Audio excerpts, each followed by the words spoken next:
Welcome to Navigate. My name is Anthony Dye. I'm the corporate team leader here at World Travel Protection based out of Brisbane, Australia. Today, we'll be exploring the realm of corporate espionage. From James Bond to Jason Bourne, we've all been captivated by the action-packed escapades of spies on the big screen. However, did you realise that real-life corporate espionage is equally exciting and at times much more hazardous? Modern corporate espionage involves activities such as hacking into a competitor's database, using social engineering tactics to pilfer confidential data, or simply sitting in a coffee shop and overhearing a conversation. With me today to delve into this topic is Paul Trotter.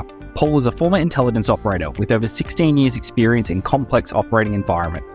Paul has a background in the Australian Defence Force and recently returned to Australia after providing security and intelligence support to diplomatic missions and oil and gas clients in hostile environments.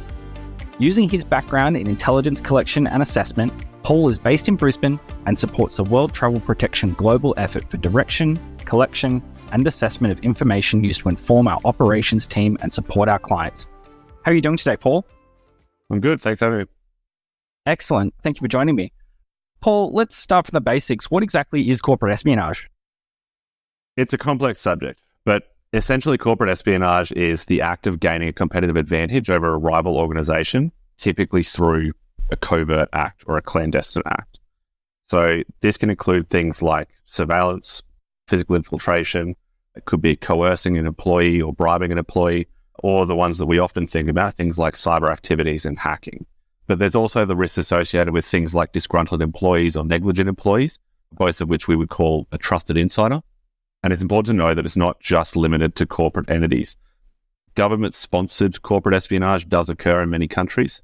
Whilst this is often linked to your defense corporations, government-sponsored activity could target just about any industry, whether it's to gain access to something like a technological advancement for their own country or to apply economic stress to a rival country as well.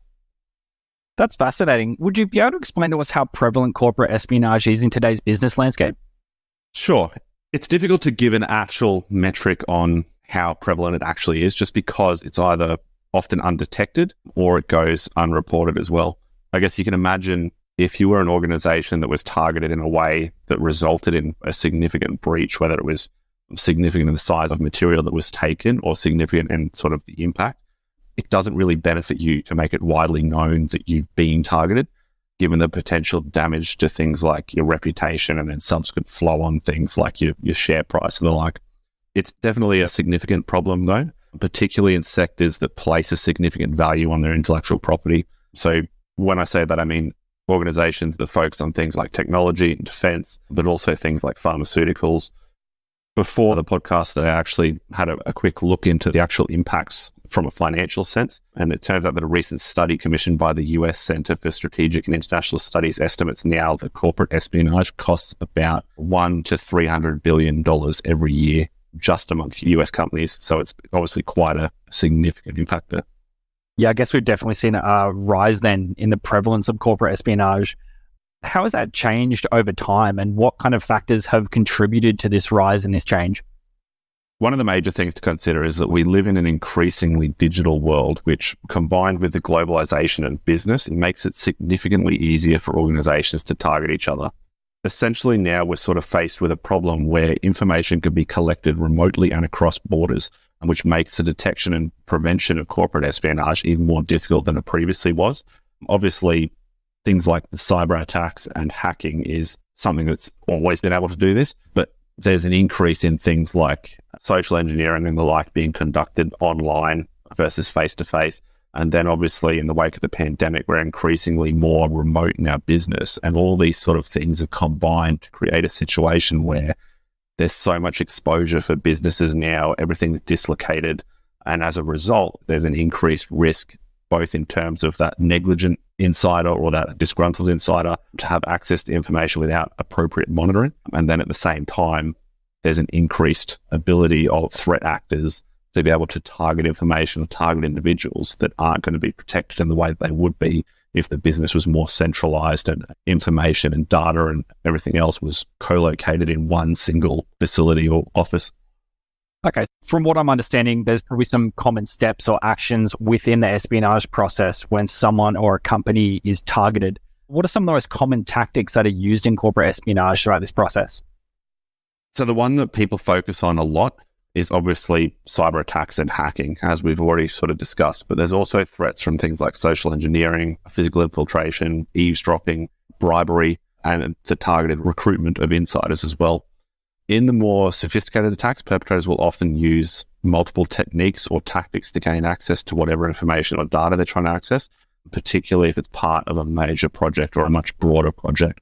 So you can imagine if you're trying to steal information about a new type of car, one person or one department might have information about the wheels, whereas another department or another person may be able to access information about the engine. And at the same time, as we become more aware or more consistent in our approach to mitigating corporate espionage and the risks associated with it, we also create this situation for attackers where they have to be more skilled and more capable of gaining access to that information and actually defining their tactics and how they're going to proceed with this before they ever start. Whereas previously, it might have been a much more ad hoc approach, particularly on those larger scale projects. So I guess it's important to highlight that it's not just individuals that are solely targeted. Usually that individual is a part of a bigger picture targeting the company or organization that they work for. How can companies protect themselves from corporate espionage? So the first thing, and the most obvious one at the same time, is having robust security policies in place. These are essential in protecting sensitive information and your staff as well, both from being targeted and from the fallout of any corporate espionage attack. There should also be clear guidelines on how to handle and hold sensitive material, how security breaches are detected and how we respond to them, and then clear reporting mechanisms as well, both for staff in terms of how they report if they believe there's been a breach, how they report if they believe they've been targeted, and then for the company themselves as well. They also have legal obligations to report things if they're a listed company. They have to report things to partners and shareholders and those kind of things. Access controls, which form a key part of the security planning, are also essential, particularly in terms of the physical theft, but also more and more and increasingly within the cybersecurity space as well. If there's no need for an individual to actually access that information or access that material, then they don't need to access it. So limiting that access to the information and that data to those who actually require it for their work actually goes a long way in preventing potential trusted insider attack. Maintaining these processes and not letting them slip is also the key part to all this. So many times laziness or this perception that they aren't necessary, particularly, we protect against this kind of attack. We've never seen it before, therefore the attack isn't likely to happen. It's obviously flawed logic in the sense that if the process is working, it prevents the attack. But having that attitude and this inherent laziness really has resulted in a lot of organizations falling foul of not having the appropriate processes or controls in place, or having them in place and having people not adhere to them, which obviously leaves them in a vulnerable situation. So having that understanding of what the process is, having that repeated reminder of what the processes are, how we protect against it, why we're doing it, and the additional techniques, and then obviously having also continuous training, whether that's an annual thing that the organization does on both identifying potential breaches and how to report them as well, and how to mitigate those risks is essential. So I take it within these processes and procedures, there would be extensive training or coaching involved. How do companies balance the costs of implementing security measures against the potential costs of a successful espionage attack? It's one of those things where you sort of got to look at all the different costs associated with it. So obviously there's always going to be a financial cost. As we discussed, US companies alone are looking at $100 to $300 billion annually in costs there. But outside of that financial cost, we're talking reputation. If my company is breached, is any range of clients going to want to work with me in the future? A partner company is going to work with me in the future? How do my shareholders view it? There's sort of that ongoing flow from financial, reputation, and then physical as well. Potentially, you've got staff now that don't feel comfortable in the workplace, either because there's been someone that's been gaining legal access within the building. So there's that physical concern, but then they have to think about their reputation as well. If you're a professional at the top of your game, do you want to be working with a company that's known for these data breaches or known for being a repeat victim of corporate espionage? So realistically, whilst you may lose man hours and those kind of things to training and drills and everything else, are you really in a position where you can do this training or not do this rehearsal stuff on the off chance that you are targeted by a corporate espionage attack? There's definitely some stuff there. Personally, I hadn't considered that reputational risk within your staff, whether they would feel safe working in a company or an organization that has been a victim of this. Definitely a few really interesting things there to think about. I'd just like to kind of bring us back to the human element that you discussed earlier. Specifically, you threw around the term social engineering. What exactly is social engineering, and how can it be used to carry out corporate espionage? At its heart, social engineering is essentially the act of manipulating or deceiving someone, primarily with the goal of getting them to divulge information or carrying out an activity that they otherwise wouldn't have normally done. It's something that you might have seen examples of people getting caught out on the phone or via email. The common scams, the Nigerian prince scam is a perfect example of that social engineering, albeit at a very non-technical level. It's still attempting to manipulate that person, in this case, financially. But we've seen things like love rats, which are essentially a person trying to pull on the heartstrings of lonely people, even down to sort of the more business-oriented side, which is obviously a lot more common within corporate espionage, where people are posing as IT tech support and saying, I just need your password.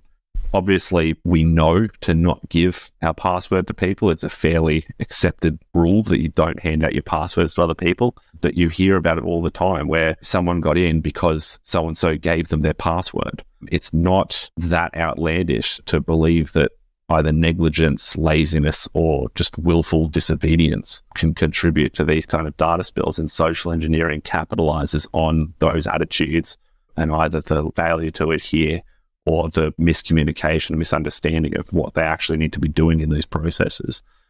Obviously, these can also get a lot more sophisticated and also involve things like a direct personal approach, but that's something that's more geared around a sophisticated attack, which has a long lead time involving studying the target individuals, identifying ways to connect with them, and it's something that realistically, you're not looking at just an opportunistic attacker at that point. You're looking down the lines of more of a professional intelligence collection activity there. So what are some of the ways that companies can respond if they do believe they've been targeted by a corporate espionage attack? There's a couple of steps that companies can take. Obviously, the first one is that they need to secure the compromised information to prevent a further breach or further access or distribution of that information or material, whether that involves changing passwords, further limiting the access, and introducing enhanced security measures as well. The next thing they need to do is investigate the breach. The company needs to understand what the actual scope of the breach is, and obviously they also need to understand the nature of the breach. Whether it's a cyber incident is going to be significantly different to a trusted insider, for example. Notifying law enforcement is also essential. As much as organizations want to hide the harm to their reputation and everything else, particularly if there's a criminal element, there needs to be law enforcement involvement. Obviously, corporate espionage as a whole is generally going to be criminal anyway, particularly if there's something like physical theft. By involving law enforcement, these companies are able to leverage that expertise and that tracking skill a lot better than if the company was to try and do that investigation on their own. And then they also have the capability to properly identify the perpetrators and deter future attempts as well. Hand in hand with law enforcement is also legal action, which again is another deterrent method. Whilst it's not always possible, if potential attackers do see that you're litigating against everyone who targets them, then it may deter those future attempts. The next one is reviewing and enhancing security measures. So we need to identify how this happened, how we can plug the holes, whether it's through, again, enhanced access control measures, increased monitoring, or even training staff on appropriate handling of sensitive material. And then finally, communication. So we need to communicate with all stakeholders involved. They say that bad news doesn't get better with age, and it's especially true in these kind of incidents. Everyone from employees through to customers, partners, they're all going to need to be aware of this breach, not only to maintain the trust and confidence within the organization, but also because there may be subsequent flow-on effects, particularly for partner organizations and the like, and affiliated companies in particular. That's great. Thank you. So we've covered off a bit of the who, what, why, how behind corporate espionage. I personally always like to learn through existing real-life scenarios, things that have actually happened. What are some of the most high-profile cases of corporate espionage in recent history? So there's a couple of really good ones. In 2012, Samsung was forced to pay Apple $1 billion in damages after it was found that Samsung had copied confidential documents from Apple. In 2017, we've seen another one where Google sued Uber because Uber capitalized on the theft of documents. by a former employee, which all related to self-driving cars, and that prompted a payment of several $100 million. Most recently, whilst it's not a corporate example, we've just seen the arrest of a 21-year-old National Guardsman in the US who was accused of copying piles of top secret US government documents. In all three of these cases, a central component is a failure in security protocols for one, and the human involvement as well. We often see a focus on cyber attacks or hacking attacks as well, but the key step in most corporate espionage activities is the human error or the human factor, which many define as the weakest link in security. So this day and age, we're all connected to each other through technology, social media, computers, phones, tablets, whatever that may be. How has this technology impacted the practice of corporate espionage? Technology, the first one that everyone thinks about, people talk about social media, which provides a treasure trove of information that can be used to target either an individual or a company. And it can be used for everything from clues to crack a password, things like kids' birthdays, first pets' names, those kind of things, through to mimicking the language that someone uses when they talk online, or providing ways in which that individual could be approached or solicited. For example, if you've got your favorite band on your social media and it's an obscure band that no one's heard of, and someone's suddenly coming up to you in a cafe in Paris and they're the world's biggest fan of it and they've got a t-shirt and, you're bonding over that kind of stuff. You've presented that information in a way that is easily accessible and easily used for targeting through a variety of avenues there. When we talk about technology in general, though, people have a tendency to just automatically trust that technology is going to keep them safe. The various security protocols that come within the phone or the laptop or whatever it happens to be. And people have a tendency to store information on that phone or on that laptop, which can be accessed either physically, remotely. And then the flip side to that, they don't consider the implications of how that technology intersects with something like physical surveillance. So working on a document in a cafe or having a phone conversation on the train also provide opportunities to collect against a target. Personally, I've been diving into ChatGPT, Jasper AI, those types of new tech that's been coming out. It's fascinating and incredible to see what these tools are capable of and the direction that we're heading in, utilizing these tools and programs. How do these emerging technologies, though, so things like artificial intelligence, blockchain tech, how does it impact corporate espionage? What new challenges do they pose for companies that are trying to protect themselves? The difficulty with emerging technology is that we often don't know the full security risks posed by these technologies until a breach happens. Essentially, we don't know what we don't know.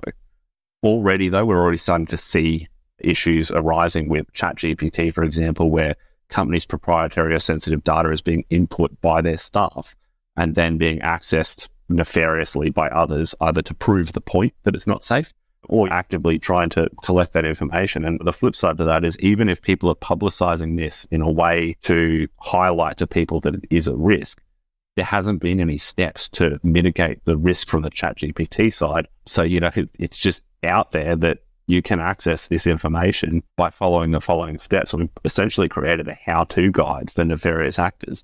There's a major push amongst many industries to utilize these AI platforms, particularly in things like enhancing productivity and efficiency, but we aren't fully aware of how these platforms can be used negatively yet. So if you think about enhancing productivity from a management perspective, you might be putting in employees' names, details, and those kind of things. If we can pull that information later, I've now got a list of people that I can use to target within the company as a whole at very best case scenario. Very worst case scenario, I know what projects the people are working on. I know exactly what kind of things that they're doing there and what level of access they have, all because you've just put it into ChatGPT and you've made it open source for me. Exactly right. This new tech's kind of come out and we've all rushed headlong into it. I guess not necessarily being aware of what the future implications possibly could be, where it could lead down the track, who may be able to access it or use it for those nefarious purposes. Yeah, exactly right. If a company does become aware that themselves or an employee has been targeted for any sort of corporate espionage, what can a company do to effectively investigate but also respond to any suspected instances? It really depends on the specific situation itself. So the investigation, for example, it needs to be sensitive and quiet. It's sort of the key mandate to all these kind of investigations, particularly because we do want to avoid tipping off anyone that's involved. because that's key in how we identify not only who was involved, but how they gained access, what specifically was taken, and how they took it as well. There also needs to be a level of maturity too.